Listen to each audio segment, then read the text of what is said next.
মুশারফ, কি অবস্থা ভাই? এই তো ভাই, আলহামদুলিল্লাহ।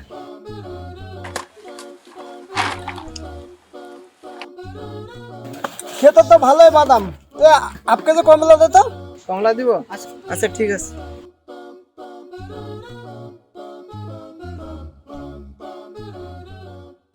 ভাই, এটা আপনি কি করতেছেন? কেন, কি হয়েছে? আপনি হাফ কেজি কমলার কথা বলে আপনি আমার 250 গ্রাম বাদাম খেয়ে ফেলছেন। তা বাদাম খাচ্ছি তাতে কি হয়েছে? আমি তো হাফ কেজি তো কমলা নিচ্ছি। আরে ভাই, কমলা নেবেন ঠিক আছে, এগুলো তো সব আমার টাকা দিয়ে কেনা মাল। আপনি যদি না বলে এভাবে খেতে থাকেন, আমার পুঁজি থাকবে বলেন? আরে বেটা, অত কথা বলিস কেন? মাল দিতে বলছি না তোরা? কি এক মুসিবতে পড়লাম।